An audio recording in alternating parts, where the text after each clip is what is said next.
সাম্প্রতিক সময় যে বন্যা সৃষ্টি হয়েছে এবং যে জেলাগুলোতে আপনার বন্যা ভয়াবহভাবে মানুষের দুর্ভোগ সৃষ্টি করেছে, মারাও গেছে আপনার প্রায় 26-27 জন মানুষ, এবং সাম্প্রতিককালের ইতিহাসে এত ভয়াবহ বন্যা বাংলাদেশে আমরা দেখিনি। আপনারা সবাই জানেন যে উজানের যে সমস্ত নদীগুলো আছে ভারতে, সেই নদীগুলোর ফ্লাড গেটগুলো আপনার তাদের যে বাঁধগুলো আছে সেই বাঁধগুলো খুলে দেওয়ার পরেই এই বন্যার সিচুয়েশনটা আরও অ্যাগ্রাভেট করেছে। এবং তার কোনো রকম যে অ্যালার্ম, আমরা যতদূর জেনেছি যে তার কোনো অ্যালার্ম দেয়নি আপনার বাংলাদেশের এই আপনার যারা বন্যা নিয়ন্ত্রণ করেন বা কর্তৃপক্ষ আছেন তাদেরকে, যার ফলে মানুষ কোনো সময় ও সুযোগও পায়নি যে তারা আপনার কোনো শেল্টার নেবে বা একটা ব্যবস্থা গ্রহণ করবে, যার ফলে আজকে এই বন্যা একটা ভয়াবহ একটা দুর্ভোগের সৃষ্টি করেছে জনগণের মধ্যে। বিভিন্নভাবে চেষ্টা করা হচ্ছে, জনগণ চেষ্টা করছেন বন্যা উপদ্রুত মানুষের পাশে দাঁড়াবার। আমরাও বন্যা উপদ্রুত পাশে বিএনপি আপনার দাঁড়াবার জন্যে তারা ইতিমধ্যেই আপনারা জানেন যে একটা ত্রাণ সেল তৈরি করা হয়েছে ডক্টর জাহেদের নেতৃত্বে, এবং সেখানে দেশের বিভিন্ন জায়গা থেকে আমাদের বিএনপির নেতা কর্মীরা এবং সাধারণ মানুষ তারা সেখানে সহযোগিতা পাঠাচ্ছেন, এবং সেখান থেকে আমরা আমাদের দলের বিভিন্ন নেতৃবৃন্দ তারা তাদের টিম নিয়ে এই জেলাগুলোতে, বিশেষ করে আপনার কুমিল্লা, ফেনী, নোয়াখালী এবং চট্টগ্রামের কিছু অঞ্চল তারা সেগুলোতে চলে গেছেন, এবং গত কয়েকদিন ধরেই তারা সেখানে আপনার এই বন্যা দুর্গত মানুষের পাশে দাঁড়িয়েছেন। আমাদের যে ত্রাণ তহবিল এখানে খোলা হয়েছে, আপনার কেন্দ্র যে খোলা হয়েছে, এখানে ইতিমধ্যেই প্রায় 1 কোটি টাকার মতো আমরা ক্যাশ পেয়েছি, এবং সেখানে আপনার চিড়া, মুড়ি, গুড়, স্যালাইন, লেবু, বিস্কুট, বিশুদ্ধ পানি, চাল, কাপড়, ওষুধ সহ প্রায় 10,000 বেশি প্যাকেট পাওয়া গেছে, এবং কেন্দ্রীয় ও বিএনপি অঙ্গসংগঠনের নেতাকর্মীরা প্রতিদিনই হাজার হাজার মানুষকে শুকনো খাবার, রান্না করা খাবার, ওষুধ, বিশুদ্ধ পানি, প্রয়োজনীয় সামগ্রী বিতরণ কার্যক্রম অব্যাহত রেখেছেন। আমরা ইতিমধ্যেই আমরা বলছি যে আমরা বিভিন্ন জেলাগুলোতে আমাদের যে টিমগুলো কাজ করছে সেই টিমগুলোতে আমরা প্রায় 1 কোটি টাকার মতো টাকা আমরা ক্যাশ টাকা আমরা দিয়েছি, এবং তারা সেখান থেকে সেখানে ত্রাণ সামগ্রী ক্রয় করে সেগুলো বিতরণ করছেন। এবং এই বন্যার কারণে আপনারা জানেন যে আগামী 1 সেপ্টেম্বর আমাদের প্রতিষ্ঠাবার্ষিকী। এই প্রতিষ্ঠাবার্ষিকীতে আপনারা জানেন যে আমি আপনাদের সঙ্গে বলেছিলাম যে 6 দিন ব্যাপী একটা আপনার খুব বড় কর্মসূচি নেওয়া হয়েছিল। তো এই বন্যার কারণে কালকের সবাই সিদ্ধান্ত হয়েছে যে আমরা এই কর্মসূচিকে একেবারেই এই মুহূর্তে বাতিল করে সেখানে যে অর্থ ব্যয় হওয়ার কথা ছিল সেই অর্থটা আমরা আমাদের ত্রাণ তহবিলে দিয়ে দেবো, এবং ত্রাণ তহবিল থেকে সেটা জনগণের কাছে আপনার যারা দুর্গত জনগণ আছেন তাদের জন্য সেটা দেওয়া হবে। এবং আমরা এখন যেটা থাকবে কর্মসূচি সেটা হচ্ছে যে আমাদের দলীয় পতাকা উত্তোলন করা হবে প্রত্যেকটি আমাদের যে শাখাগুলো আছে সেগুলোতে সারা দেশে। একই সঙ্গে আপনার ঢাকাতে আমাদের দলের প্রতিষ্ঠাতা, স্বাধীনতা ঘোষক, বহুদলীয় গণতন্ত্রের পুরো প্রবর্তক এবং সমৃদ্ধ বাংলাদেশের উপকার শহীদ প্রেসিডেন্ট জিয়াউর রহমান বীর উত্তমের মাজারে জিয়ারত করা হবে, শ্রদ্ধা জানানো হবে, পুষ্পাঞ্জলি অর্পণ করা হবে। এটা 11টায় বোধহয় টাইম আছে, 11টায়। এরপরে আপনার দুপুরের পরে বাদ আসার সারা দেশেই আপনার দোয়া মাহফিল অনুষ্ঠিত হবে, এবং সেই দোয়া মাহফিলে আপনার বন্যায় দুর্গত মানুষের জন্য, বানভাসী মানুষের জন্যে, এবং সাম্প্রতিক যে আন্দোলন সেই আন্দোলনে নিহত শহীদদের জন্যে আপনার আল্লাহর কাছে দোয়া চাওয়া হবে। এবং একই সঙ্গে দেশনেত্রী বেগম খালেদা জিয়ার সম্পূর্ণ রোগ মুক্তির জন্য আমরা দোয়া চাইব, এবং আমাদের যারা কারাগারে আছেন তাদের মুক্ত হওয়া এবং দেশে ফিরে আসার জন্য আমাদের চেয়ারম্যান যেন তারেক রহমান সাহেব যেন দ্রুত দেশে ফিরে আসতে পারেন সেই জন্য আমরা দোয়া চাইব। এরপরে আমাদের আলোচনা হয়েছে আপনার সামগ্রিক রাজনৈতিক যে পরিস্থিতি আছে সেই পরিস্থিতি নিয়ে আলোচনা হয়েছে। এবং আপনার উপদেষ্টার ভাষণের উপরেও আলোচনা হয়েছে। এই হচ্ছিল গতকালকের আমাদের স্ট্যান্ডিং কমিটির মিটিংয়ের আপনাদেরকে আমি জানালাম। আরেকটা বিষয় যেটা আপনার খুব জরুরি আপনার জানানো, সেটা হচ্ছে যে আমরা লক্ষ্য করছি যে বিভিন্ন জায়গায় আপনার কিছু কিছু দুর্বৃত্ত তারা বিভিন্ন রকম অপকর্ম করে সেটা বিএনপির ওপরে আপনার চাপানোর চেষ্টা করছে। আমরা খুবই স্পষ্ট ভাষায় বলে দিতে চাই, যেটা আগেও বলেছি আবারও বলছি, যে কোনো রকম দুর্বৃত্তায়নের সঙ্গে বিএনপি বা বিএনপি অঙ্গ সংগঠন নেতাকর্মীরা জড়িত নয়। এটা আমি খুব জোর দিয়ে বলছি, এটা কাইন্ডলি এটা আপনারা বলবেন। আমি আজকে খুব এটা আমার কাছে খুব অবাক লেগেছে যে নাম করা পত্রিকাগুলো তারাও আপনার এইভাবে নিউজ করছেন বিএনপিকে জড়িয়ে, যেটা আমি মনে করি সমীচীন নয়। একজন দুজন ব্যক্তি বা কোনো ব্যক্তিরা যদি তারা এ ধরনের কোনো অপকর্ম করে, বিএনপির ব্যানার দিয়ে তো করে না, ব্যক্তিগতভাবে করে যদি করে থাকে, এবং সাথে সাথে এগুলোর বিরুদ্ধে ব্যবস্থা নেওয়া হচ্ছে। আপনারা নিশ্চয়ই দেখেছেন পত্র পত্রিকা গেছে, আমাদের প্রায় 56-57 জন নেতা যারা জড়িত ছিল কর্মী, তাদের বিরুদ্ধে কিন্তু সাংগঠনিক ব্যবস্থা নেওয়া হয়েছে, তাদেরকে দল থেকে বহিষ্কার করা হয়েছে। এই জিনিসটা আমি অনুরোধ করবো, এই জিনিসটা আপনারা অবশ্যই একটু মানে আপনাদের পত্রিকা বা আপনাদের চ্যানেলের মধ্যে এটা একটু মাথায় নেওয়ার জন্য আমি অনুরোধ করব। আরেকটা জিনিস আমি অনুরোধ করবো ল এনফোর্সিং এজেন্সিদের কাছে, এটা এবং আমার দলের শুধু না সব মানুষেরই কাছে, এই যে ঢালাও মামলা দেওয়া হচ্ছে এবং আপনার যে কোনো মানুষের বিরুদ্ধে শত্রুতা থাকলেও মামলা দেওয়া হচ্ছে, এই মামলাগুলো নেওয়ার আগে আপনার আইন শৃঙ্খলা রক্ষাকারী বাহিনী যেন একটু যাচাই করে নেয় যে কোনটা সম্ভব কোনটা সম্ভব না। একটু প্রাথমিক যে তদন্ত সেটা করা দরকার। তা নাহলে একটু ব্যক্তিগত শত্রু থাকলেও তার নাম দিয়ে দেওয়া হচ্ছে। দেখা যাচ্ছে সেই কথায় আপনার খাগড়াছড়িতে কোনো ঘটনা ঘটেছে, সেটার মামলা দিয়ে দিচ্ছে আপনার গোটা দেশের নেতাদেরকে কেন্দ্র করে। এটা একটা বিরূপ ঘটনা ঘটছে। সেটা আমি মনে করি যে এটা আপনার একেবারেই বন্ধ হওয়া দরকার। আমি আমাদের দলের সকল নেতাকর্মীদের কাছে আহ্বান জানাবো যে তারা এমন কোনো মামলা দেবেন না যে মামলাতে কোনো সারবস্তু থাকবে না, এবং সব মামলায় কেন্দ্রীয় নেতৃবৃন্দকে আপনার জড়িত করে মামলা দেওয়া এটাই বোধহয় সমীচীন নয়। যেখানে তার সম্পৃক্ততা থাকবে শুধু সেটাই দেওয়া দরকার। এরপরে আপনার কিছু কিছু জায়গায় এমন অভিযোগ এসছে জেলা প্রশাসকের বিরুদ্ধে মামলা দিয়ে দিচ্ছে এবং সে মামলা নিচ্ছে, এটা ঠিক না।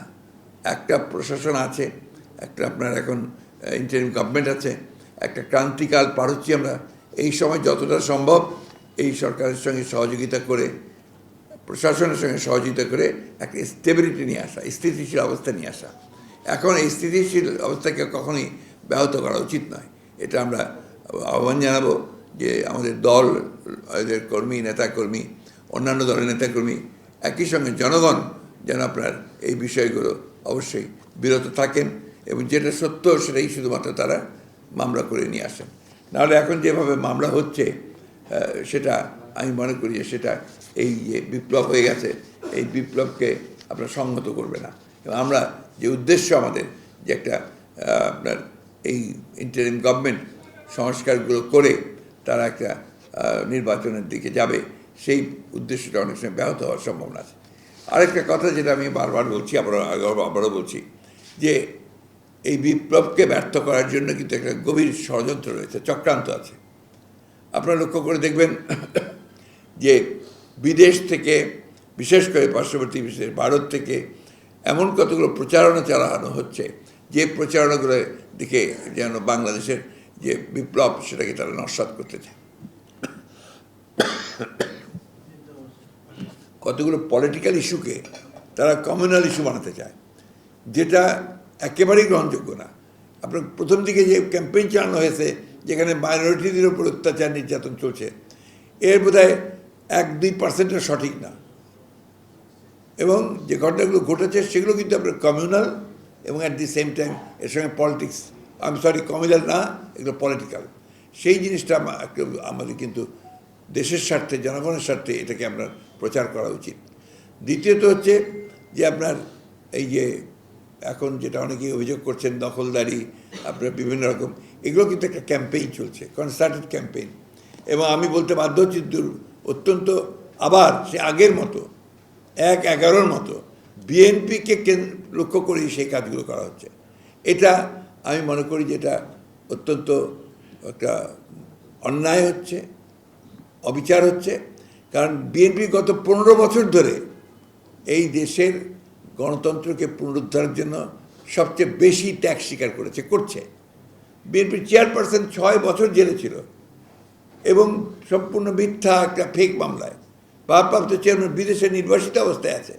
আমার এখানে আমাদের শীর্ষ নেতারা একজনও বাকি নেই যারা জেলে 2-3 বার 4 বার 5 বার 10 বার 11 বার যায়নি।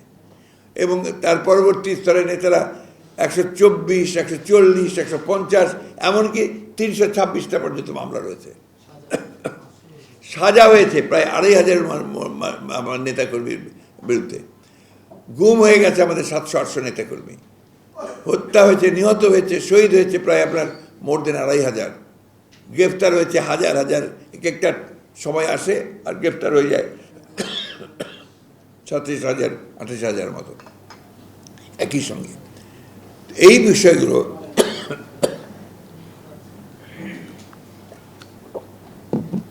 বিএনপির অবদানকে খাটো করার একটা পরিকল্পিত একটা আপনার ক্যাম্পেইন আছে। আমরা এই যে দীর্ঘকাল সংগ্রাম করেছি, লড়াই করেছি, 15 বছর ধরে করছি, উদ্দেশ্য তো আমাদের একটা ছিল, কি সেটা রেস্টোরেশন অফ ডেমোক্রেসি, গণতন্ত্রের পুনরুদ্ধার। এবং সেটা কিভাবে, যেহেতু এখানে মানুষ ভোট দিয়ে প্রতিনিধি নির্বাচিত করতে পারে না, তার যে অধিকার তাকে সে প্রয়োগ করতে পারে না, সেই কারণে কিন্তু আমরা ভোটের অধিকার প্রয়োগের লড়াইটা লড়েছি। এটা অবশ্যই এই কথাটা মনে রাখতে হবে যে একটা গণতন্ত্রে তার নির্বাচিত প্রতিনিধির পার্লামেন্ট ছাড়া কিন্তু কোনো সমস্যার সমাধান হয় না। আমি ইতিমধ্যে কিছু বিভিন্নভাবে বিভিন্ন শ্রেণীর লোকজনদের সঙ্গে কথাবার্তা বলছিলাম। গতকালই কথা বলছি বেশ কিছু আমাদের ব্যবসায়ী মহলের সঙ্গে, যারা অত্যন্ত বড় ব্যবসায়ী দেশে, যারা দেশে ইতিবাচক ভূমিকা রাখছেন, প্যাট্রিয়টিক বিজনেসম্যান যারা, তারা কিন্তু মনে করেন যে দ্রুত এখানে জনপ্রতিনিধিদের সুলভ সরকার আসা উচিত। তার মানে এই না যে এটা আপনার এই সরকার যারা এখন ইন্টারিম গভর্নমেন্ট আছে তাদের কোনো দায়িত্ব, তাদের দায়িত্ব হচ্ছে সেই দিকে যাওয়া। এটা আমরা অবশ্যই মনে করি যে কিছু সময় লাগবে, সেটা আমরা বিশ্বাস করি, এবং যৌক্তিক সময় অবশ্যই আমরা সেটাতে কোঅপারেট করতে চাই, সর্বক্ষেত্রে কোঅপারেট করছি। আমরা আশা করব সেটাকে সেইভাবে আমাদের যে উদ্যোগ, যে আগ্রহ, আমাদের যে ত্যাগ তিতিক্ষা, আমাদের যে আন্দোলন সংগ্রাম, সব কিছুকে আমলে নিয়ে এই ইন্টারিম গভর্নমেন্ট, আপনারা মিডিয়া, দেশের মানুষ সেইভাবে আপনারা চিন্তা করবেন। ডিজাইন, এলিগেন্স, বিউটি, সেরা পণ্য সবার জন্য জেভিকো। এটা তো একটা সুপরিকল্পিত একটা চক্রান্ত, এবং আমরা তো ভুলে যাইনি, আমরা আপনার 1-11 কথা তো ভুলে যাইনি। 1-11-তে যেটা হয়েছিল সেটা ছিল রাজনীতিকরণ, ডিপলিটিসাইজেশনের একটা প্রচেষ্টা। যাদের দুর্ভাগ্যজনকভাবে যাদের জনসমর্থন নেই, যাদেরকে পিপুল মনে করে না যে এরা সরকার চালাতে পারবে, তারা ধরনের চিন্তাভাবনা অনেক সময় করে বিভিন্ন রকমভাবে। আমি কোনো দলের নাম বলছি না আর কি। সবচেয়ে বড় জিনিস হচ্ছে যে আমাদের লড়াইটা পুরোপুরিভাবে হচ্ছে একটা গণতন্ত্রকে পুনঃপ্রতিষ্ঠার জন্য, রেস্টোরেশন অফ ডেমোক্রেসি। সেটার জন্যে তো আমরা নির্বাচনের কথা বলবো, এটা তো আমাদের রাইট। আমরা তো নির্বাচনের জন্যই এতদিন ধরে সংগ্রাম করে এসেছি, লড়াই করে এসেছি। আমরা আপনার এই যে তত্ত্বাবধায়ক সরকারের যে বাতিল করা হলো, তার জন্য তো ওই দলগুলো মিলেও তো আমরা আন্দোলন করেছি, এবং ওই দলগুলোর অনেকের কিন্তু আপনার তার পরের আন্দোলনের পরে অনেক নির্যাতন ভোগ করতে হয়েছে। এমনকি আপনার তাদের অফিস টফিস আদালত সব বন্ধ করে দেওয়া হয়েছে, ঠিক না?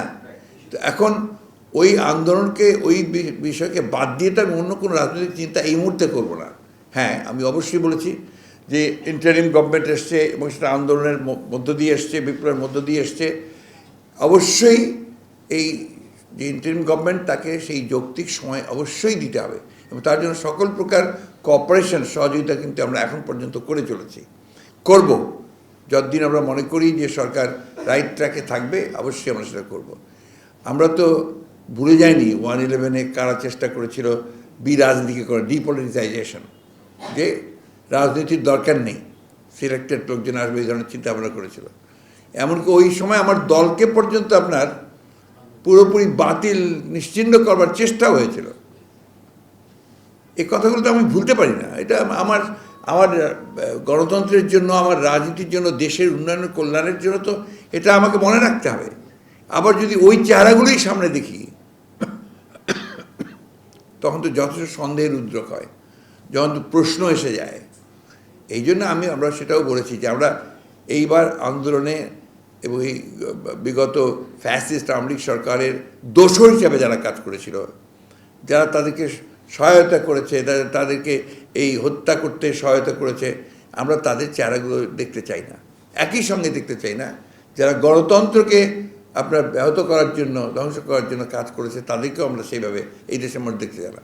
মানুষ এখানে একটা ডেমোক্রেটিক সেট আপ চায়, একটা গণতন্ত্র চায়, এবং সেটা নির্বাচন চায়। আপনি দেখবেন যে মানুষ কত খুশি হয় যখন নির্বাচন আসে এবং সেটা যদি অবাধ, সুষ্ঠু, নিরপেক্ষ হয়, মানুষ সেটা গ্রহণ করে। এই জিনিসগুলো আমাদের মাথায় রাখতে হবে। আমি যদি আপনার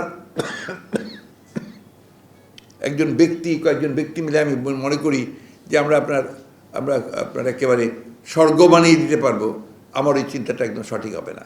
কারণ ইট দ্য পিপল আলটিমেটলি, জনগণ যারা ডিসাইড করবে যে দেশ কিভাবে চলবে। এটা সেই জন্যে আমরা বিশ্বাস করি যে সংস্কারের দাবি তো আমরা তুলেছি। আমরা 31 দফা দিয়েছি, 31 দফাকে কমিয়ে 10 দফা হয়েছে, 10 দফা থেকে 1 দফা হয়েছে। নিশ্চয়ই আপনারা ভুলে যাননি, আমরা এটা নিয়ে রীতিমতো আন্দোলন করেছি। সারা বাংলাদেশ আমরা চষে বেরিয়েছি, এটা নিয়ে সমাবেশ করেছি, লক্ষ লক্ষ মানুষ এসেছে আমাদের 31 দফার পক্ষে। তো আমরা তো সংস্কার চাই। তো সেই সংস্কারটা তো অবশ্যই হতে হবে আপনার একটা জনগণের সমর্থন নিয়ে সমর্থন হতে হবে। এই কথাগুলো আমরা বারবার বলেছি। আমি আশা করি আপনারা এই জিনিসগুলোকে সেইভাবে আমাদের যে বক্তব্য, সেই বক্তব্যগুলোকে সবসময় ভালোভাবে তুলে ধরেছেন, সেটা তুলে ধরবেন। আর জনগণের মধ্যে যেন কোনো বিভাজন সৃষ্টি না হয়, আমি অনুরোধ করব সবাইকে যে তারা যেন এই ধরনের এমন কোনো বক্তব্য না দেন যে বক্তব্যগুলো কখনো বিভাজন সৃষ্টি করবে, সে যে দলই হোক। আর আমার সংবিধান, গণতন্ত্রের মূল লক্ষ্য হচ্ছে আপনার যে কোনো ব্যক্তির যে কোনো অধিকার রয়েছে সংগঠন করবার, এবং এটা তো কিন্তু স্বাধীনতা সার্বভৌমত্বের পক্ষে থাকতে হবে। That is also very true. আমার বাংলাদেশ স্বাধীনতায় যে বিশ্বাস করে না করে সেই ধরনের একটা দলকে তো সমর্থন করা যাবে না। কিন্তু আমরা মনে করি যে মানুষের অধিকার আছে, যে অধিকার তার সাংবিধানিক অধিকার, যে একটা সংগঠন তৈরি করবার, রাজনীতি করবার অধিকার আছে, সেটা করতেই পারে। এটা নিয়ে আমাদের বিরূপ কোনো নেই। আমার একটা সতর্কের কথা আছে। কিছু ফেস আছে, তো কিছু ফেসগুলো দেখলে আমরা একটু ভয় পাই। আরও কিছু দেখি যে যাদের আপনার কোনোদিন দেখিনি, হঠাৎ করে তারা আপনার মিডিয়াতে ফ্রন্ট পেজে চলে আসছে। তার বক্তব্য, তাদের থিওরি, এগুলো আপনারা প্রচার করছেন। এটা সুস্থ গণতান্ত্রিক প্রক্রিয়ার জন্য খুব আমার কাছে মনে হয় যে খুব একটা আপনার ভালো বিষয় না আর কি। খেয়াল করে দেখেছেন আপনারা, নিশ্চয়ই আমার চেয়ে ভালো বুঝবেন। আমি কারো নাম বলতে চাই না, কিছুই বলতে চাই না।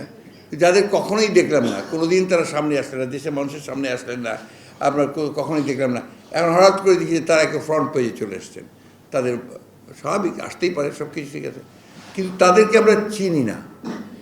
তাদের বক্তব্য কী বলতে চান, কী করতে চান, সেটাও বুঝি না। দেশের মানুষ বোঝে না। দেশের মানুষকে গিয়ে জিজ্ঞেস করে যে কোনো মানুষকে বলবে যে হ্যাঁ ভাই, একটা নির্বাচন তো এখনই দরকার।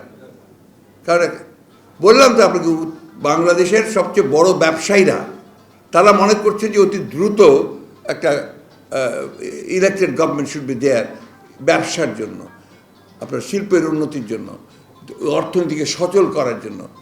খুব পরিষ্কারভাবে বলছেন তারা যে দ্য সুনার দ্য বেটার। কারণ আমদানি করবে, তারা বলে যে একটা গভর্নমেন্ট ঠিক মতো না থাকলে তো আমরা সেখানে পাঠাবো না। যারা রপ্তানি করবে তারা বলছে তোমাদের একটা ইলেকটেড গভর্নমেন্ট না থাকলে তো আমরা ওখানে ব্যবসা করবো না। তো দিস আর ফ্যাক্টস। আপনারা যে কোনো বড় ব্যবসায়ীর সঙ্গে কথা বলেন, ব্যবসায়ী লিডারদের সঙ্গে কথা বলেন, দিস আর ফ্যাক্টস। শুধু আমি জানি যে আমাদের ইকোনমিকে আপনার রিফর্ম করা দরকার অতি দ্রুত, ব্যাংকিং সিস্টেমকে রিফর্ম করা দরকার, আমার মনিটারি সিস্টেমকে রিফর্ম আনা দরকার, 100% ট্রু। তো এটা যত তাড়াতাড়ি করা যায় সেইটাই ভালো। আমার পরামর্শ থাকবে ইন্টারিম গভর্নমেন্টের কাছে যে দেশের যারা একেবারে গণ্যমান্য পরিচিত এক্সপার্টস আছেন, বিশেষজ্ঞ আছেন, তাদেরকে সম্পৃক্ত করা দরকার দ্রুত কাজ করার জন্য। দরকার হলে বিভিন্ন কমিটি করে তারা এগুলো সব দ্রুত কাজ করতে পারেন। গভর্নমেন্ট তো আমরা চালিয়েছি অতীতে, এবং আমরা আপনার সেই অভিজ্ঞতা থেকে আমরা বলছি যে এগুলো বিভিন্ন কমিটি করে দিয়ে ওতে দ্রুত তারা কয়েকটা কমিশন টমিশন করছেন। আমি আশা করব যে সেই কমিশনগুলো একটু কাজ করবে, কিন্তু রিফর্মেন্টসের জন্য তাদেরকে রাজনৈতিক দলগুলোর সঙ্গে আলোচনা করে প্রয়োজনীয় কিছু কমিটি করে তাদেরকে দ্রুত করা উচিত বলে আমি মনে করি।